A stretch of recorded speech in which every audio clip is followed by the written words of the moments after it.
हर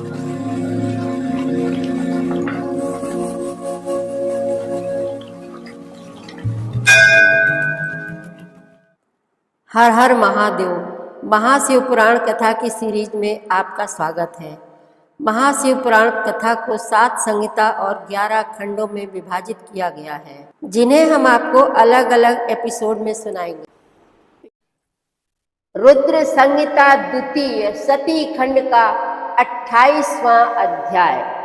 दक्ष यज्ञ का समाचार पाकर सती का शिव से वहां चलने के लिए अनुरोध। दक्ष के शिवद्रोह को जानकर भगवान शिव की आज्ञा से देवी सती का पिता के यज्ञ मंडप की ओर शिवगणों के साथ प्रस्थान।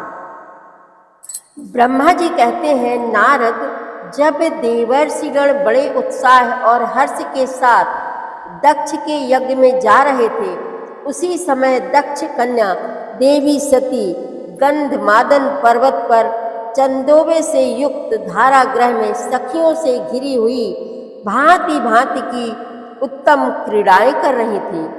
प्रसन्नता पूर्वक क्रीड़ा में लगी हुई देवी सती ने उस समय रोहिणी के साथ दक्ष यज्ञ में जाते हुए चंद्रमा को देखा।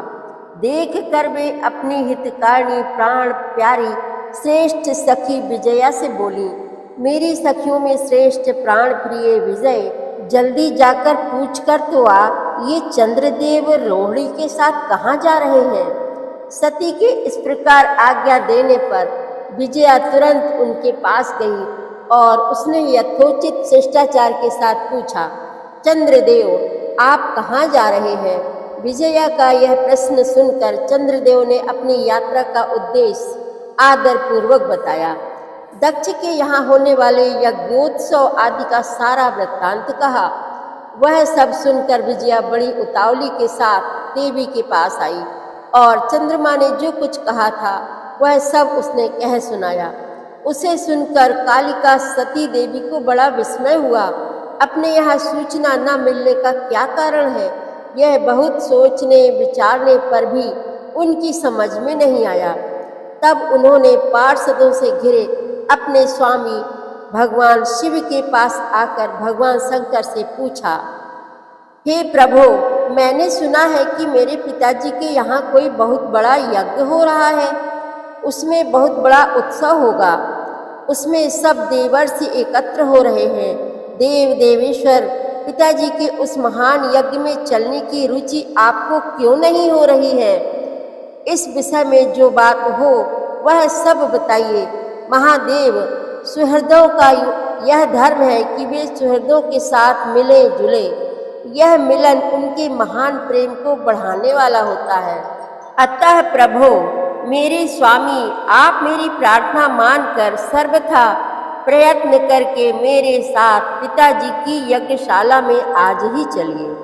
सती की यह बात सुनकर भगवान महेश्वर देव, जिनका हृदय दक्ष के वाग बाणों से घायल हो चुका था, मधुर वाणी में बोले, देवी, तुम्हारे पिता दक्ष मेरे विशेष द्रोही हो गए हैं। जो प्रमुख देवता और ऋषि अभिमानी, मूढ़ और ज्ञान शून्य हैं, वे ही सब तुम्हारे पिता के यज्ञ में गए हैं। जो लोग बिना बुलाए दूसरे के घर जाते हैं, वे वहाँ अनादर पाते हैं, जो मृत्यु से भी बढ़कर कष्टदायक है।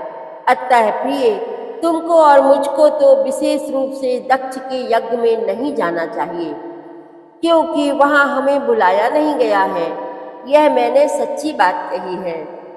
महात्मा महेश्वर के ऐसा कहने पर सती रोष पूर्वक बोली, शंभो, आप सबके ईश्वर हैं। जिनके जाने से यज्ञ सफल होता है, उन्हीं आपको मेरे दुष्ट पिता ने इस समय आमंत्रित नहीं किया है।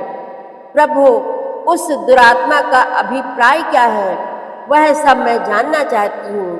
साथ ही वहाँ आए हुए संपूर्ण दुरात्मा देवर्षियों के मनोभाव को भी मैं पता लगाना चाहती हूँ। अतः प्रभु, मैं आज ही पिता के यज्ञ में जाती हूँ। नाथ महेश्वर, आप मुझे वहाँ जाने की आज्ञा दे दें। देवी सती के ऐसा कहने पर सर्वज्ञ सर्वद्रष्टा सृष्टिकर्ता एवं कल्याण स्वरूप साक्षात भगवान रुद्र उनसे इस प्रकार बोले।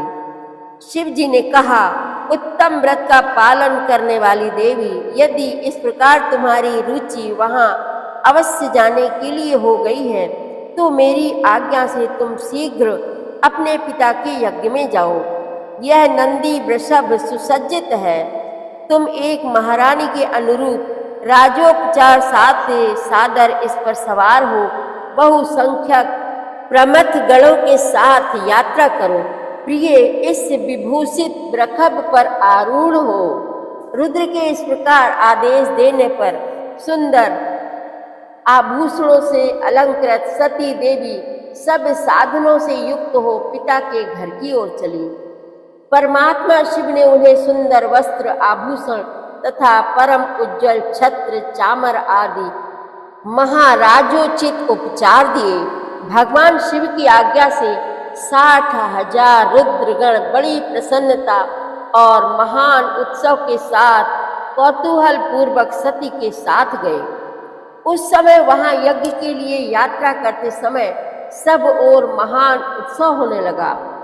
महादेव जी के गणों ने शिव प्रिया सती के लिए बड़ा भारी उत्सव रचाया।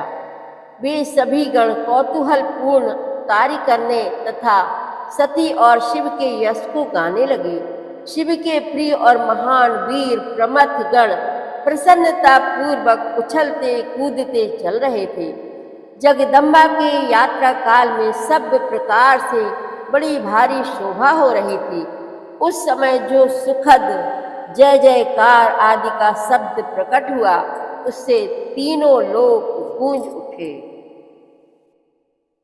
रुद्र संहिता द्वितीय सती खंड का 28वां अध्याय समाप्त हुआ। आगे की कथा आप अगले एपिसोड में सुनेंगे। हर हर महादेव।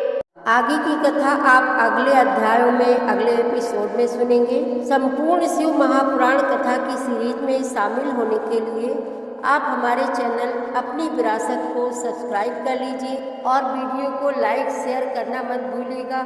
हर हर महादेव।